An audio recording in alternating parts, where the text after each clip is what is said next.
ಕೊಟ್ಟಿದ್ದು. ನಾನು ಚೆನ್ನಾಗಿ ಡ್ಯಾನ್ಸ್ ಮಾಡಿದ್ದಕ್ಕೆ ಜನ ದುಡ್ಡು ಕೊಟ್ಟಿದ್ದು. ಹೌದು ಹೌದು, ಚೆನ್ನಾಗಿ ಡ್ಯಾನ್ಸ್ ಮಾಡೋಕ್ಕೆ ನೀನ್ ಡಿಸ್ಕೋ ಶಾಂತಿ ಮೊಮ್ಮಗಳೇನು? ಮತ್ತೆ ನೀನು ಚೆನ್ನಾಗಿ ಹಾಡೋಕೆ ದೊಡ್ಡ ರಾಜ್ಕುಮಾರ್ ಮಗ ಏನು?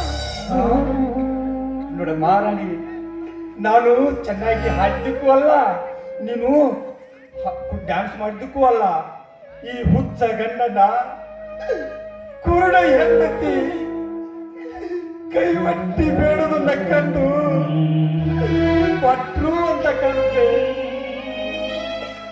ಏನಿಲ್ಲ ರೀ, ಅಂತೂ ಈ ನಮ್ಮ ಪರಿಸ್ಥಿತಿಯನ್ನ ಕಂಡು ಈ ದೈವ ನಮಗೆ ಹಣವನ್ನ ನೀಡಿದ್ದಲ್ಲ, ಇದರಿಂದ ಒಂದು ಒಪ್ಪತ್ತಿನ ಊಟಕ್ಕಾದ ಜೀವನ ನಡೆಯುತ್ತೇನೆ. ಬನ್ರಿ ಹೋಗೋಣ. ಅಪ್ಪ, ಈ ಊರಾಗ ಜಾತ್ರೆ ಐತಿ. ಎಲ್ಲಾರು ಹೊಸ ಹೊಸ ಅಂಗಿ ತಲೆ ತುಂಬ ಹೂವ ಹಾಕೊಂಡು ಹೋಗುದ್ ನೋಡಿರ ನನಗೂ ಆಸೆ ಆಗೈತಿ. ಎಲ್ಲಾರು ಮನ್ಯಾಗ ಹೋಳ್ಗಿ ಕರ್ಚಿಕಾಯಿ ಮಾಡ್ಯಾರ, ನನಗೂ ತಿನ್ನೋ ಆಸೆ ಆಗೈತಿ. ದಿನಾಲು ಹಲಸಿದ ಅನ್ನ ಹಲಸಿ ಸಾರ ತಿಂದು ಸಾಕಾಗೈತಿ. ಹೋಗಿ ಇಸ್ಕೊಂಬ ಅಪ್ಪ. ಅಮ್ಮ ರಾಣಿ,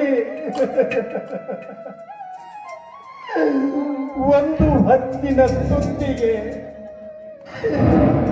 ಹಳಸಿದ ಅನ್ನವೇ ಪಾವನವಾಗಿರುವಾಗ ಹೋಳಿಗೆ ಕರ್ಜಿಕಾಯಿ ಎಲ್ಲಿಂದ ತರಲಮ್ಮ? ಆಯ್ತಮ್ಮ, ಆಯ್ತು, ನನ್ನ ಮನೆಗೆ ಹೋಗಿ ಕೈ ಕಾಲು ಬಿದ್ದು ತರ್ತೀನಮ್ಮ. ಬಾ ಹೋಗೋಣ.